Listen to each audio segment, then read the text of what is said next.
अजित पवारांच्या विमान अपघातासंदर्भामध्ये शुक्रवारी उपमुख्यमंत्री एकनाथ शिंदे आणि उपमुख्यमंत्री सुनेत्रा पवारांची भेट घेतल्यानंतर शरद पवारांच्या राष्ट्रवादीचे आमदार रोहित पवार आज दुपारी 1 वाजता दिल्लीमध्ये माजी मुख्यमंत्री अरविंद केजरीवालांची भेट घेणार आहेत। अजित पवार अपघात प्रकरणी आवाज उठवावा त्याबरोबरच VSR आणि एरो कंपनीचा संशयास्पद कारभाराची माहिती देण्यासाठी रोहित पवार हे केजरीवालांची भेट घेणार आहेत। त्याबरोबरच आगामी संसदीय अधिवेशनामध्ये या विषयावरती आवाज उठवावा यासाठी देखील ते विनंती करणार आहेत।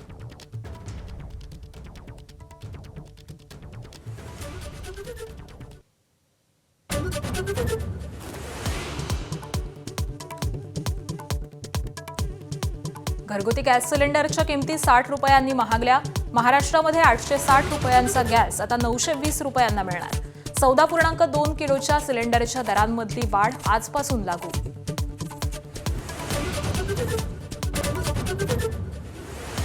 आखातातल्या युद्धाला आठवडा, आजही इस्रायल आणि इराणचे हल्ले सुरूच।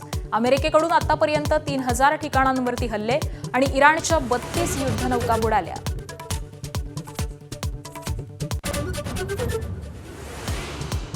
इराणवरती आज सर्वात मोठा बॉम्ब वर्षाव करू, अमेरिकेचे अर्थमंत्री स्कॉट बेझंट यांचा इशारा। इराणची क्षेपणास्त्र आणि कारखाने नष्ट करणार, ट्रम्प यांचाही बिनशर्त शरण येण्याचा इशारा। नियमित कर्जफेड करणाऱ्या शेतकऱ्यांना 50,000 नको, 1.5 लाख रुपये प्रोत्साहन भत्ता द्या, बच्चू कडूंची मागणी।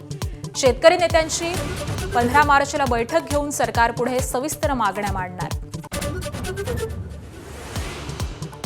लोकसभा अध्यक्ष ओम बिर्ला यांच्या विरुद्धच्या अविश्वास ठरावावरती सोमवारी होणार मतदान। एनडीएकडे 293चं संख्याबळ असल्यानं ठराव नामंजूर होणार हे निश्चित। विरोधकांमधली बेकी समोर येणार। विधानसभा निवडणुकांच्या घोषणेपूर्वी राहुल गांधी आज केरळच्या दौऱ्यावर।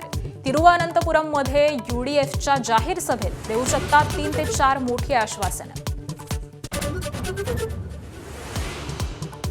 अमिताभ बच्चन यांनी अयोध्येमध्ये तिसऱ्यांदा खरेदी केली 35 कोटी रुपयांची जमीन। अभिनंदन लोढांच्या कंपनीकडून खरेदी केली 3 एकर जमीन। अमिताभ मोठी गुंतवणूक करणार। अभिनेत्री जान्हवी कपूरचं अनोखं बर्थडे सेलिब्रेशन। अनवाणी पायानं 3500 पायऱ्या चढून घेतलं तिरुपतीच्या बालाजीचं दर्शन।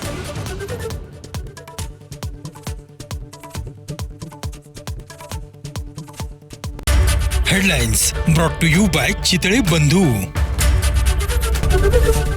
एबीपी माझा, उघडा डोळे बघा नीट।